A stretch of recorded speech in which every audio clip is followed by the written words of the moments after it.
Welcome to Redtastic. Story 1. Hi, I'm 16 female. My parents are divorced, and I've mostly lived with my mom growing up. My dad works and travels a lot, so he couldn't have full custody when they split. But he pays a lot in child support. My mom doesn't work. She kind of lives off that money. She's always getting new bags, expensive stuff, nails, etc. But we live in a one-bedroom apartment and money somehow always feels tight. This isn't the first time something like this happened, but it's been a few years. When I was around 13, she had a boyfriend move in, and I had to sleep on the couch for a while. My dad got super mad back then and made a huge deal, but eventually I moved back in after they broke up. Anyway, a couple weeks ago, she did it again. She brought a new boyfriend in our place. She didn't ask me or give me a heads up. Just said it was happening and to not make it weird. He's been sleeping in her room and I've been on the couch in the living room with barely any privacy. He's there every day. He eats the food my dad pays for, leaves his mess around, which sometimes my mom asks me to clean up. And I feel really irked when he comes out in just underwear. I told my mom I was uncomfortable and didn't want to live like this, and she told me I was being a brat. So I packed a bag, took the bus to my dad's place after school. It's about 90 minutes away, and just showed up there. I didn't tell her ahead of time and she blew up my phone once she realized I was gone. She called my dad yelling about how I made it look like a bad mom and that I'm selfish and disrespectful. I've been at my dad's since then. He was really supportive and now he's talking to his lawyer about trying to get more custody since I'm older and it's clear I'm not comfortable at my mom's. If that happens, the child support he pays her would go down a lot. And I think that's part of why she's extra mad now.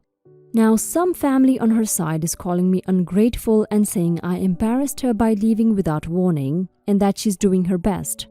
I feel bad that I didn't at least say something before leaving, but I also didn't feel safe or respected enough to stay or try to talk it out anymore. So, am I the a-hole for leaving without telling her? Update. My mom is furious. There's a court hearing next week for the custody issue. She keeps texting that I'm tearing her life apart just when she got it all together, and that if child support gets reduced, she'll have no choice but to start working full-time again. A bunch of relatives on her side are also mad at me too. They say I'm being manipulated by my dad and that I should have just dealt with it until I moved out. That will be at least 2 years from now. Now I'm not going to live with a creep till then. Like what? I'm staying quiet and just focusing on school and keeping my head down until the hearing. I don't know what the judge will say, but I'm not going back to that apartment. You're not the a-hole, OP. Your mom and your family members who are trying to guilt trip you into staying with your mom when you're uncomfortable are the a-holes here.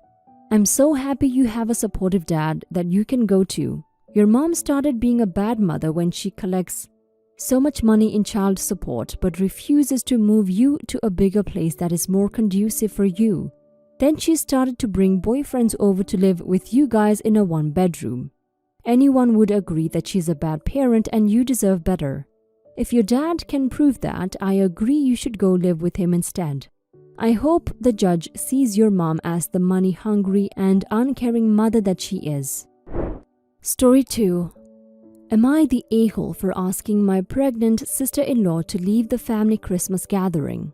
Okay, so based on the title, I totally sound like an a-hole, but hear me out. So this year is our turn to host the family Christmas party at our home. We invited not only my significant other's side, but also my side as well. Overall, there were around 20-ish people in our home today for gift-giving and typical American Christmas celebrations.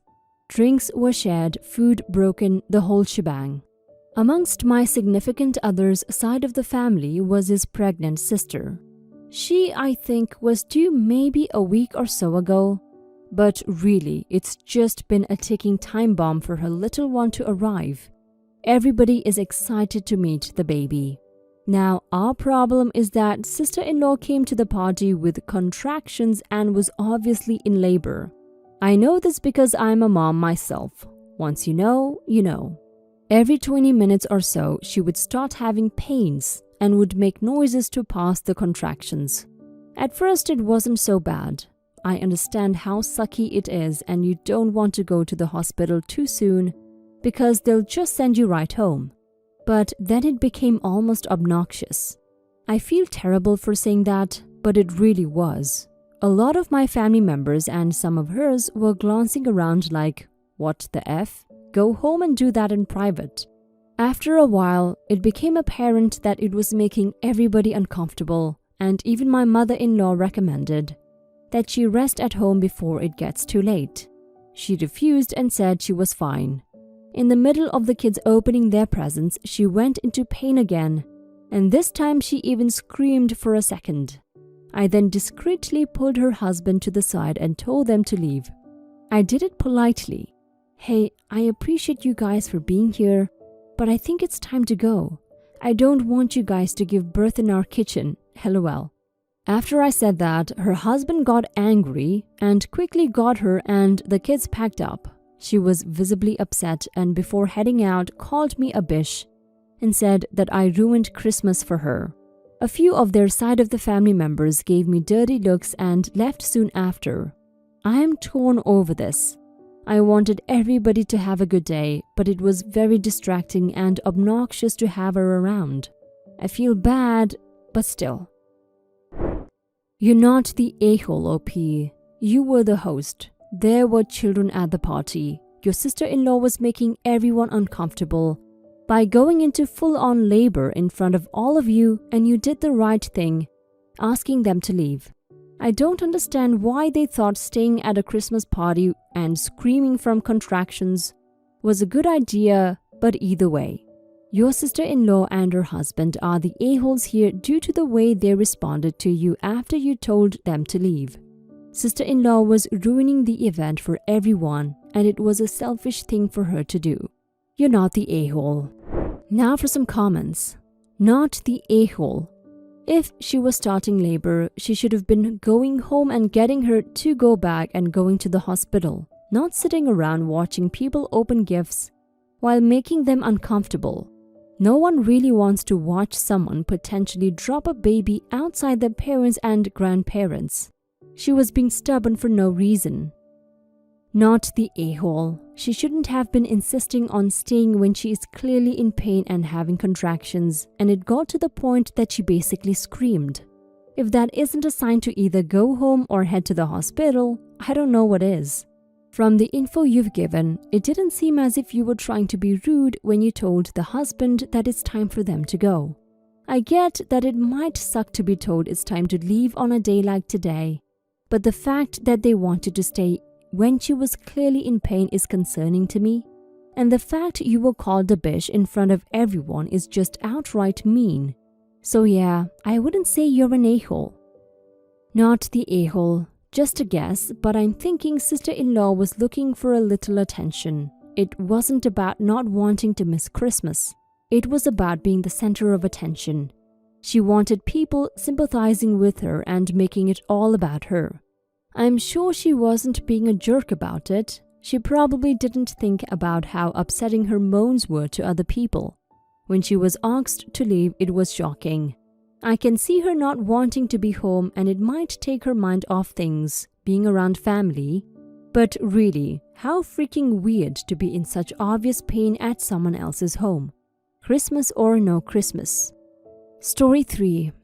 Am I the a-hole for pointing out the warning signs that my brother's girlfriend is putting out? My brother has been dating this chick for like 5 years. She's quiet and barely talks to the family except for my mom when she comes over. My mom says she's just shy, but she seems standoffish and uppity. I'll come right out and say I never really liked her. She's in grad school, living off her daddy's money, while my brother has a high-paying finance job. It looks like she was just trying to find a new paycheck for when her dad stops covering everything, and she's using my brother for that. My brother arranged a massive proposal where both families and all their friends would come celebrate after he proposed. She really pissed me off at the celebration. If she's really just shy, why is she suddenly all over my brother, kissing him and sitting in his lap and talking to everyone? She was on her phone the whole time taking pictures of her hand and the effing massive ring he bought her. It's like her whole personality changed once she got what she wanted. On top of that, one of my aunts made a joke about them having kids soon, and my brother's girlfriend said, "Nope, I'm not having kids. Get ready for some adopted babies." It rubbed me the wrong way that she couldn't just roll with the joke and needed to assert herself suddenly when she was never even talking to us before. I told my brother that I don't think he should marry her because she has bad intentions and was just chasing the stability and finances he provides. He told me to F myself and blocked me on social media. My mom is pissed at me too and told me to get my shit together. I don't really give a shot about reconciling, but I'm wondering if I'm in the wrong. Am I the a-hole for pointing out the red flags that I see everywhere? Now for some comments. Dude, you're the a-hole hard. I know you think those are red flags. They're not really. She just sounds super happy. And who the F cares if she wants some financial stability? Jesus, don't we all? Unless your brother is working himself 80 hours a week to pay for her coke habits, it's not your concern. Your brother is old enough to know if he wants a relationship in which he is the provider. He made that choice. You're the a-hole. You sound like a jealous sibling from what you put here. I would wager that you are under 20. Based on your thoughts here, I will also wager that she seems standoffish because you never took the time to get to know her. You are super concerned about who your brother marries, but have no interest in reconciling after you shit all over his finances. Something here doesn't add up. You're the a-hole. Seeing as it is a relationship between two people and you are not one of those two people, you are only seeing it from an outside perspective, making your judgmental attitude known when no one asked your opinion with the intention of splitting up a couple just because you don't like the partner is an a-hole move. You said so yourself. You never really liked her. Since you've never liked her, you are biased against her, and I don't blame your family for being pissed at you. Since you don't care to reconcile, since reconciliation means apologizing or even saying that you were wrong, it's really no surprise that your mother is telling you to get your shit together.